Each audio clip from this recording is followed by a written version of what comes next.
Assalamualaikum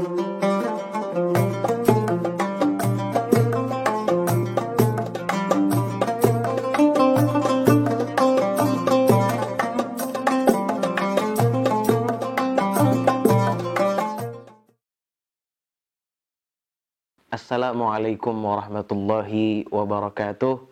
Alhamdulillahi rabbil alamin, wassalatu wassalamu ala asyrafil anbiya'i wal mursalin wa ala alihi wa ashabihi haqqa qadrihi wa miqdarihi al-azim. Amma ba'd.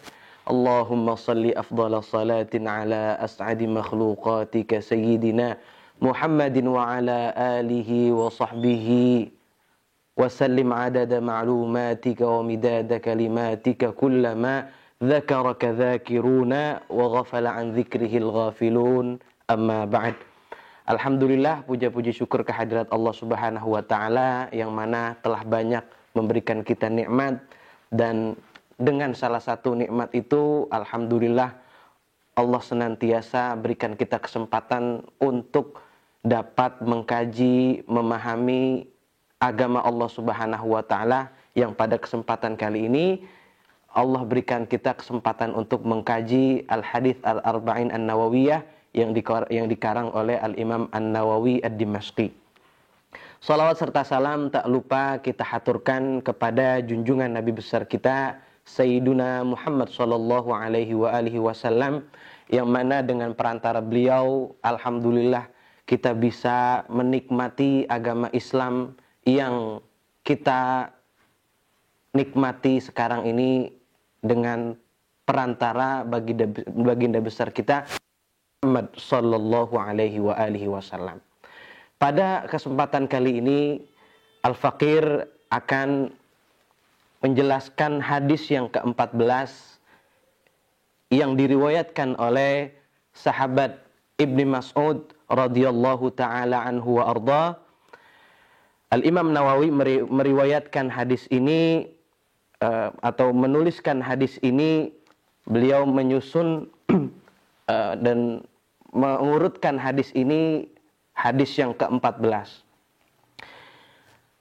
Riwayatnya berbunyi, An Ibni Mas'udin radhiyallahu ta'ala anhu qala Rasulullah sallallahu alaihi wa alihi wasallam, la yahillu damu mri'in muslimin illa bi ihda thalathin, الثيب الزاني والنفس بالنفس والتارك لدينه المفارق للجماعة رواه البخاري ومسلم.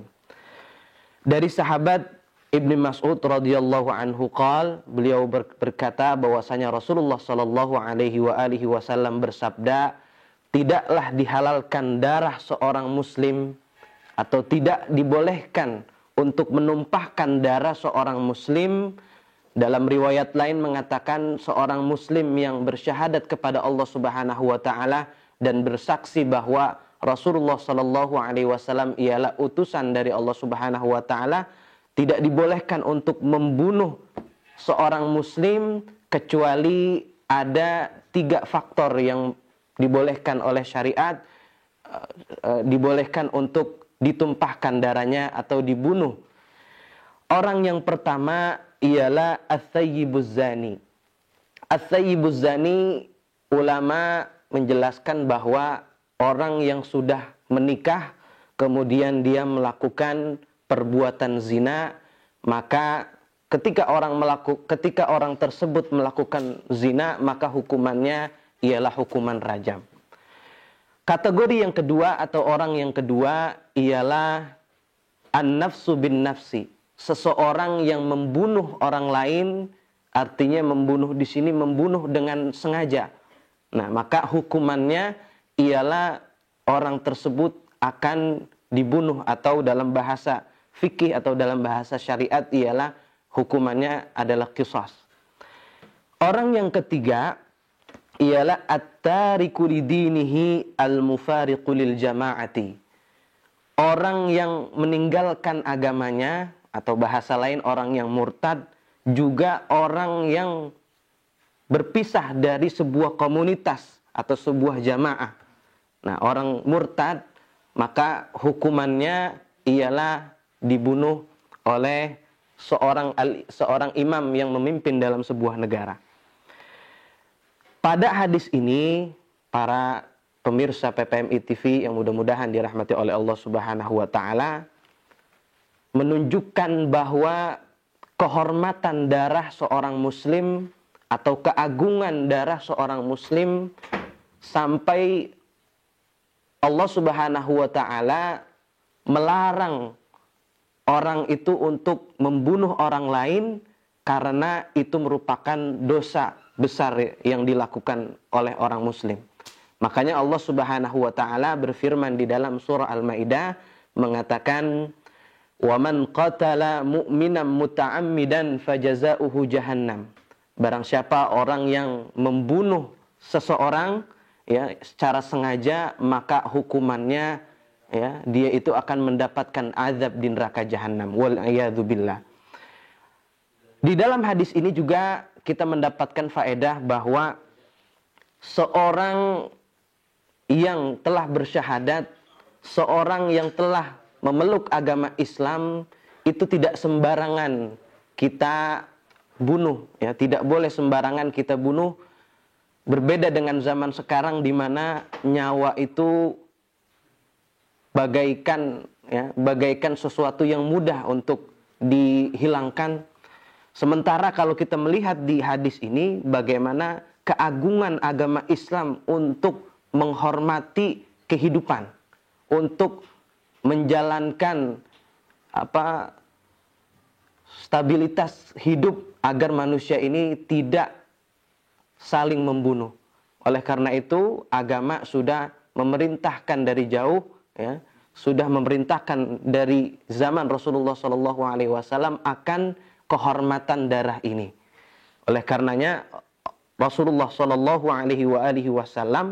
melarang kita agar jangan membunuh orang lain karena itu termasuk dosa yang besar. Ada beberapa penjelasan yang dijelaskan oleh beberapa ulama, ya, yang dimaksud dengan la yahillu damu mri'in muslimin illa. Kata la yahillu damu mri'in muslimin illa di sini hadis ini ada la nafi kemudian ada istisna, yang mana la nafi ketika bertemu dengan istisna maka faedahnya atau maknanya bisa menjadi hasar atau membatasi. Kalau kita artikan berarti dibolehkan, ya, hanya dibolehkan membunuh itu 3 macam. Selebihnya itu tidak boleh. Nah, karena di sini hadisnya menyampaikan la yahillu damu mri'in muslimin illa, ya. Kemudian para ulama ketika menjelaskan orang yang dibolehkan untuk dibunuh ini tidak serta-merta dibunuhnya secara mudah. Seperti misalnya yang dibolehkan di sini orang yang sudah muhsan atau sudah menikah kemudian melakukan perbuatan zina lalu dibunuh, ya. Syariat itu mengatur hukuman orang yang berzina yang sudah menikah tidak serta-merta ketika dia melakukan perbuatan zina langsung dihukum. Harus di dalam fikih itu ditentukan harus ada 4 orang saksi, ya. Kemudian harus, ya, tidak ada syubhat di situ, ya. Makanya di dalam sejarah Islam pada masa Rasulullah SAW hukuman zina itu dilakukan atau hukuman rajam dalam sejarah Islam hanya dilakukan sebanyak 2 kali. Itu ada di dalam peristiwa Ma'iz, ya, dan juga di dalam peristiwa Al-Ghamidiyah. Itu juga Rasulullah SAW memberikan kesempatan bagi 2 orang ini agar tidak melakukan hukuman rajam ini. Karena di dalam hukum syariat Islam ketika ada sebuah syubhat di dalam menerapkan hukuman, maka sebisa mungkin hukuman had itu atau hukuman yang telah ditetapkan oleh Islam itu dibatalkan. Sebagaimana yang telah dikatakan oleh para ulama, idra'u al-hudud bisyubuhat, idra'ul hudud bisyubuhat, ya. bimastata'tum. Batalkanlah hukum-hukum rajam atau hukum-hukum yang telah ditetapkan Allah karena syubhat, ya, karena itu ada sebuah unsur-unsur, ya, yang ada keraguan di dalamnya. Kategori yang kedua, di mana seseorang itu dibolehkan untuk dibunuh, ya, ialah orang yang membunuh secara sengaja. Ya, maka orang ini patut dibunuh, ya, karena dia telah membunuh orang lain. Karena itu sudah menjadi konsekuensi yang sudah diatur oleh agama Islam, yang mana agama Islam sudah mengatur itu di dalam surah Ali Imran, ya, yang mengatakan walakum fil qisasi hayatun ya ulil albabi la'allakum tattaqun. Nah, ketika orang membunuh, maka agama Islam memberikan sebuah hukuman bagi orang tersebut, maka dia itu akan dikisos, akan dibunuh kembali karena tujuannya untuk memberikan sebuah peringatan bagi orang lain agar tidak membunuh. Kedua juga agar tidak terjadi balas dendam yang akan berlangsung jika seandainya tidak dihentikan orang yang membunuh tersebut. Kategori yang ketiga ialah orang yang meninggalkan agamanya atau orang murtad. Ya. Juga orang murtad tidak semata-mata ketika dia meninggalkan agamanya langsung dibunuh. Ya. Ada ketentuan-ketentuannya. Yang pertama, nanti seorang imam atau seorang pemimpin ketika ada seseorang yang murtad, ya, dia nanti ditanyakan dulu apa sebab murtadnya dia, ya. Apakah sebab karena ada sebuah pemikiran yang membuat dia itu keluar dari agama Islam, maka seorang pemimpin nanti membuat kebijakan agar menunggu, ya, untuk diajak diskusi, ya, agar tidak kembali, agar tidak menjadi murtad hingga kembali ke agama Islam. Artinya diberikan waktu oleh seorang pemimpin.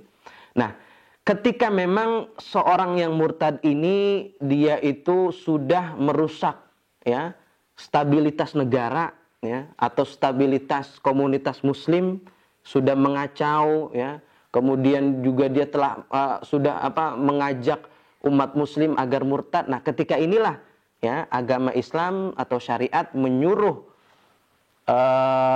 orang tersebut, ya, atau menyuruh seorang pemimpin untuk membunuh orang tersebut, ya, karena orang ini dapat, ya, mengubah stabilitas negara atau mengacaukan stabilitas negara. Bukan hanya, ya, di hukum agama saja. Kalau kita lihat di beberapa negara, jika ada orang yang merusak sebuah komunitas, atau bahasa sekarang dia, ya, spy, menjadi mata-mata, ya, menjadi tukang bocorin rahasia negara, maka secara hukum internasional dia ini patut dihukum mati karena dia dapat, ya, merusak, ya, kestabilitasan sebuah komunitas atau sebuah negara. Nah, inilah 3 kategori di mana orang muslim ini boleh dibunuh, ya.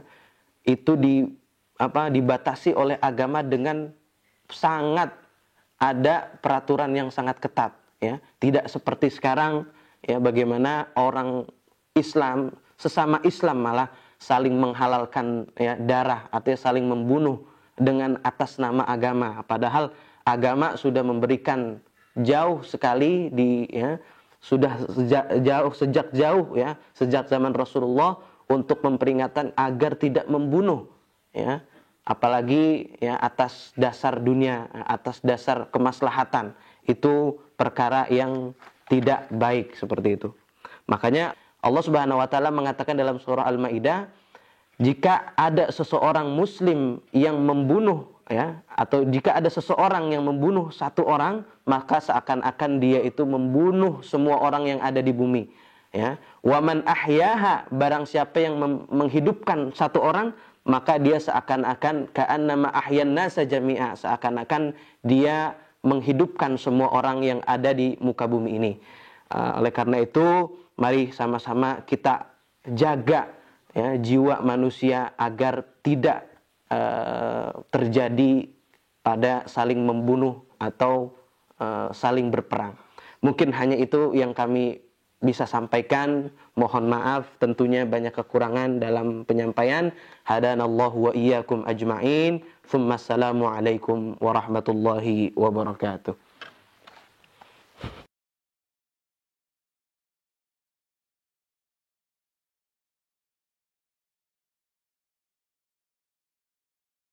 Terima kasih buat teman-teman yang udah nonton. Jangan lupa pantengin terus ya YouTube channel kita, karena bakal banyak banget konten-konten baru menarik loh. Pokoknya jangan lupa like, comment, subscribe, share juga, dan jangan di skip iklannya ya. Ya. Assalamualaikum. Di bumi ya. Wa man ahyaha, barang siapa yang menghidupkan satu orang, maka dia seakan-akan ka'annama ahyan nasa jami'a, seakan-akan dia menghidupkan semua orang yang ada di muka bumi ini.